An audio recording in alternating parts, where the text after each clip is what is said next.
আজ শনিবার 18 ফাল্গুন 2024 সালের 2রা মার্চ। মেষ রাশি, মেষ লগ্ন, এরিস সাইনের জাতক জাতিকাদের আজকের দিনটি কিন্তু এক প্রকার বেশ কাটতে চলেছে।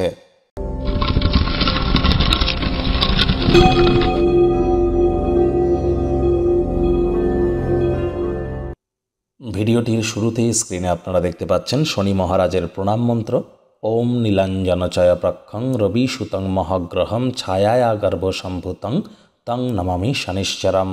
এটি সন্ধ্যাবেলার সময় 108 বার জপ করুন, না পারলে অন্তত 21 বার জপ করবেন। আজ আপনারা অবশ্যই বেগুন সরিষার তেল যেন খাবেন না।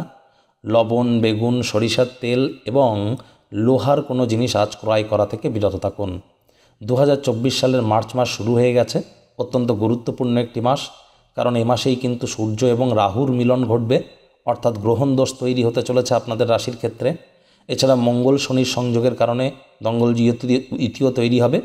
এই বিষয়েও আপনাদেরকে একটু সাবধান থাকার প্রয়োজন আছে। অলরেডি কিন্তু মান্থলি রাশিফল চ্যানেলে আপলোড করা হয়েছে। আপনাদের রাশির ক্ষেত্রে কেমন কাটবে মার্চ মাস, সময় সুযোগ বুঝে একবার দেখে বা শুনে নিতে ভুলবেন না। আই বাটনে আমরা লিঙ্ক দিয়ে দেব। ভাগ্য মিটার আজ আপনাদের বলছে 6 আউট অফ 10। ভাগ্য আপনাদের অনুকূলেই থাকবে, তবে অর্থগত ব্যাপারে আপনাদেরকে একটু সাবধানতা অবলম্বন করেই চলতে হবে। আজ আপনাদের লাকি নাম্বার থাকবে 1, লাকি কালার থাকবে কমলা। চারপাশের মানুষজনদের সমর্থন আজ আপনাদেরকে খুশিতে রাখবে। কায়িক পরিশ্রম হলেও শরীর মনে সতেজতা এবং তরতাজাই আপনারা অনুভব করবেন। দীর্ঘদিনের পুরনো রোগশোক অসুস্থতা থেকে আজ মুক্তি পাওয়ার দিন, পরিত্রাণ পাওয়ার দিন। অর্থগত ব্যাপারে ব্যয়বহুল একটি দিন, খরচ বাড়তে চলেছে। নতুন উদ্যোগ পরিকল্পনার পাশাপাশি নতুন নির্মাণ কার্যকে পিছিয়ে দিন। অপ্রয়োজনীয় খাতে অতিরিক্ত অর্থ ব্যয় যেন করবেন না। স্বামী স্ত্রী বিবাহিত হয়ে থাকলে আপনাদের মধ্যে সমস্যা বাড়তে পারে। এ সময় চাকরিজীবী যারা আছেন তাদের অফিসের পরিবেশ এক প্রকার বেশ, বস কলিগদের সাথে ভাব ভালোবাসা বাড়বে।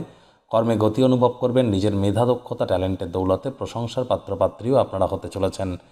রাজনীতিবিদ যারা আছেন জনসংযোগ বৃদ্ধি করুন, সমাজে পপুলারিটিও ইনক্রিজ করবে। শিক্ষার্থী বিদ্যার্থীরা যে কোনো প্রকার পরীক্ষা প্রতিযোগিতায় অংশগ্রহণ করলে অবশ্যই সফল হবেন। উচ্চশিক্ষার জন্য যারা বিদেশ যাত্রার কথা ভাবছিলেন, ভাগ্যদেবীও আজ আপনাদের পক্ষেই আছেন। সন্তান সন্ততি থেকে থাকলে তারা তাদের কৃতিত্বের দ্বারা আপনাদেরকে গর্বিত অনুভব করাবে। প্রেমিক প্রেমিকা, স্বামী স্ত্রী উভয়ের ক্ষেত্রেই বলবো, ফুল ফুটুক আর না ফুটুক, আজ আপনাদের প্রেমের বাগানে বসন্ত। দিনটিকে যতটা সম্ভব রোম্যান্টিক করে তোলা যায় সেই প্রচেষ্টাই আপনাদের করা উচিত। অবিবাহিতদের বিবাহের যোগ পরিলক্ষিত হচ্ছে। যারা প্রেমে পড়েননি তাদের জীবনে স্বপ্নের নারী বা পুরুষের আগমন আজ কিন্তু হতেই পারে। একটু প্রচেষ্টা আপনাদেরকেও করতে হবে। শত্রুপক্ষ, বিরোধী পক্ষ আজ কিন্তু খুব একটি শক্তিশালী থাকছে না।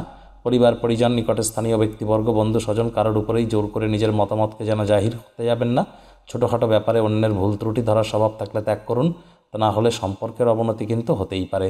শত্রুপক্ষ, বিরোধী পক্ষ আজ খুব একটি শক্তিশালী থাকছে না। আজ আপনাদের উচিত অবশ্যই প্রাণের কোনো বন্ধুর সম্পর্কে চিন্তা করা, তবে তাই নিয়ে অতিরিক্ত সময় যেন নষ্ট করবেন না।